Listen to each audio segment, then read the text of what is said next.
Good afternoon. Faculty, please be seated.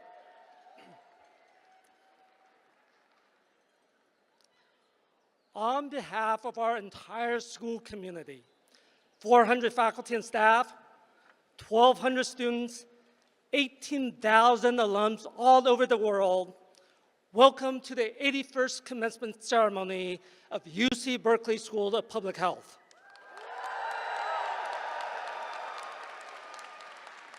My name is Michael Liu. I'm the dean of the school.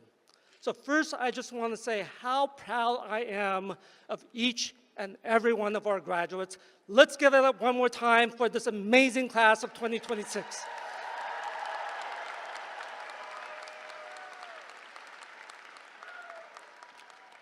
I love commencement. It's one of those moments that you'll remember for the rest of your life. You will forever remember the pomp and circumstance, the walk across the stage, this glorious afternoon when the entire brilliant class of 2026 is together for one last time. But the one thing I guarantee that you will not remember is the dean's speech. And if you don't believe me, let's ask the audience. For those of you who've been to a commencement before, raise your hand if you remember what the dean said. That's what I thought. So for the past few weeks, I've been fretting about what I'm going to say, refusing to go down as yet another dean whose speech nobody remembers. Now, before COVID, I could do just what other public health deans did at commencement, which was to spend most of their allotted time answering the one question that many in the audience had, but were too polite to ask. What do you do with a public health degree? Well, thank God I don't have to do that anymore. If there's one lesson we learned from COVID, it is that the world needs public health. In fact, your timing is impeccable because you're going into public health at a time when the world needs public health more than ever. When you think some of the biggest problems facing the world today, when you think of some of the greatest existential threats facing humanity in the 21st century, climate change, infectious outbreaks, chronic diseases, social inequality, these are all problems that require public health to be front and center in driving solutions. In fact, I can think of no higher calling, no nobler profession, nothing that's going to save more lives and alleviate more suffering in the coming decade than the profession that you're about to go into.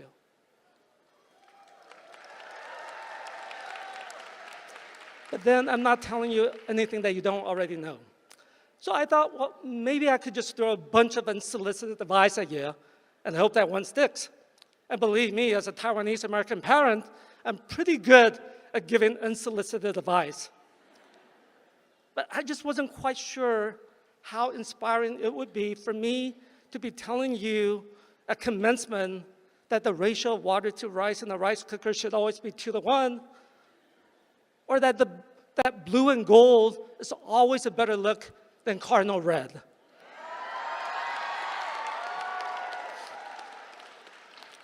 So I turned to a trusted source of advice that many commencement speakers turn to, called the internet. And it turns out that there's actually a lot of good advice out there. I like this list from Jake Tapper of CNN. Be nice to seniors, be nice to children, remember birthdays, never miss an opportunity to charge an electronic device. Use two-step verification, stretch before exercising, stretch after exercising, just exercise, and never pay $200 for a pair of jeans. Great advice, but unfortunately, not mine. So over the past few weeks, I had to dig really deep to find the one thing I could say that might stay with you. And after a lot of soul searching, this is what I came up with. Don't ever let anyone tell you that you can't change the world. changing the world. That's why most of you came to Berkeley Public Health in the first place. You want to learn how to make the world a better place. You want to help change the world. And over the past few years, our faculty and staff have worked really, really hard to give you the knowledge, tools, and skills you need to go out and change the world, to help you develop that sense of agency as a change maker in the most supportive, most nurturing environment. But once you leave here tomorrow, things are going to be different. Not everyone out there is going to be rooting for a change maker.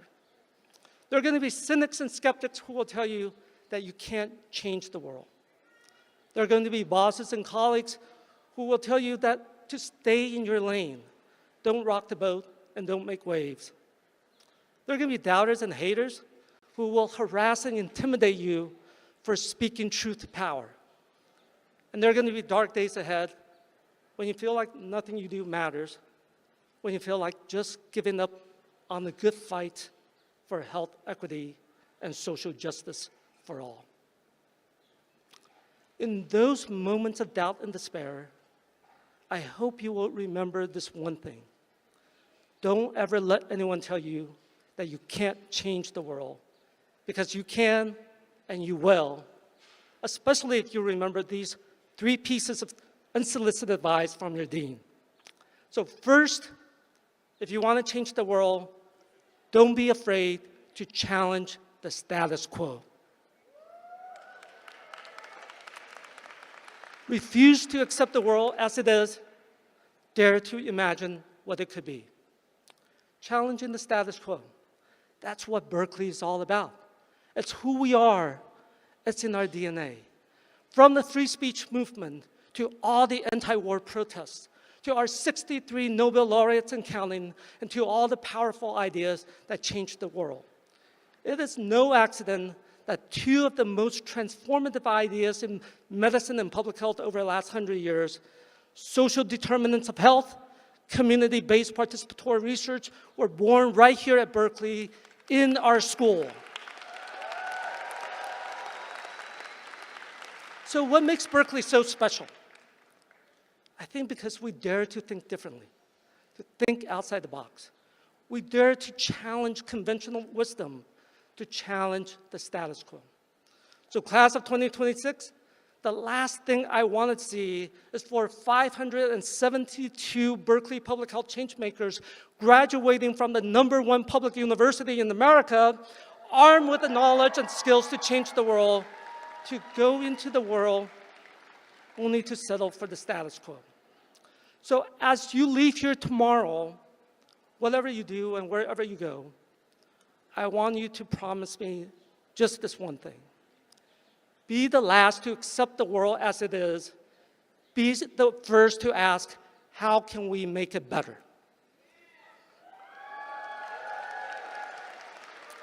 Be the last to accept inhumanity, injustice, inequality as inevitable. That's just how the world is. Be the first to roll up your sleeves and do something about it. And to paraphrase Robert F. Kennedy, the good Robert F. Kennedy,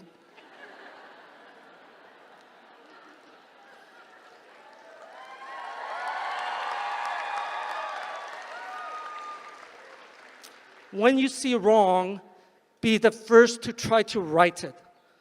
When you see suffering, be the first to try to heal it. When you see tyranny and war, be the first to try to stop them. Because the world will not change from the sidelines. It changes because people like you, who refuse to accept what is, dare to imagine what could be, and then fight like hell to make change happen.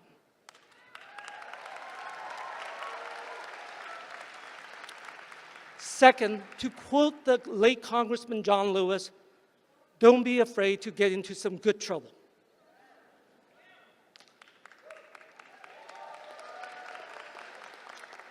Public health is not for the faint of heart, especially these days when standing up for diversity and equity can get you targeted and defunded, when standing up for science and public health can get you vilified and harassed, when standing up for human rights and justice can get you deported and murdered.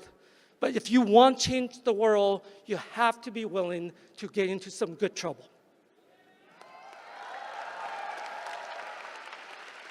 Now, getting into some good trouble takes practice. It takes practice and courage. The courage to speak up when silence feels safer, to stand by your values when others genuflex, to stand up for the most vulnerable even when your knees are shaking. It takes practicing resilience, the resilience that lifts you up whenever the world knocks you down, that finds a way out of no way and makes the impossible possible, that endures defeat but is never defeated. And it takes practice in hope. Hope is an daily act of resistance against cynicism and despair. Hope is the refusal to give up on a future worth fighting for.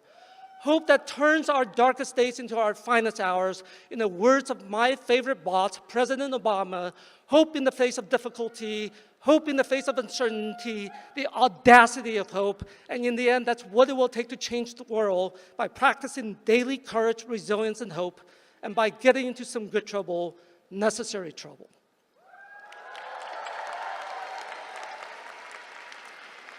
And the last piece of unsolicited advice is this: find your redwoods.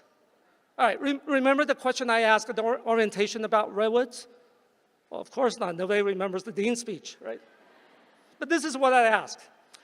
Why do redwoods rarely fall despite having very shallow roots of only 6 to 12 feet deep, even though they can weigh hundreds of tons and soar hundreds of feet into the sky? The answer? The roots. Right? The roots reach outward and intertwine with other roots from other redwoods around them. In other words, they hold each other up.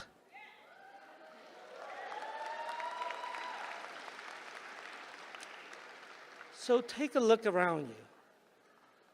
These are your redwoods, your family and friends, your classmates, teachers, your mentors, and all of us here at Berkeley Public Health, 400 faculty and staff, 1,200 students, 18,000 alums worldwide. We are your redwoods, rooted in common purpose, bounded by shared values, a community of public health innovators, change makers, and arc benders, fighting every day to bend the arc of the moral universe toward health equity and social justice for all.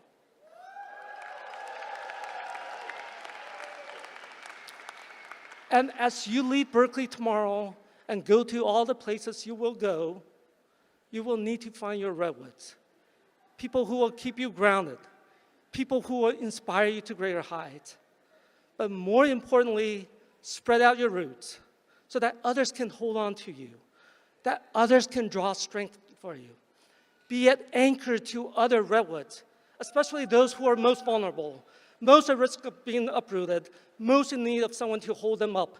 Because if each and every one of us, by spreading our roots from redwood grove to redwood grove, from community to community, from nation to nation, we will create something far greater than ourselves, a network of root systems spanning the world, intertwined, unbreakable, holding each other up, and that's how we're going to hold up health equity and social justice for all, and that's how we're going to change the world.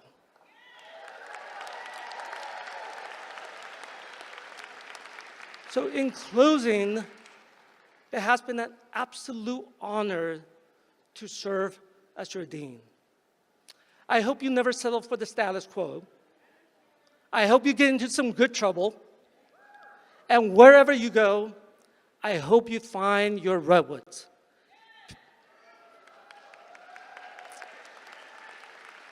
People who will hold you up just like we always will. People who believe that you can and will change the world just like we always have. And yes, please remember birthdays, change your passwords often, always use two-step verification, and never, ever forget this, that blue and gold is always a better look than cardinal red. Congratulations, graduates, Fiat Lux, and go Bears.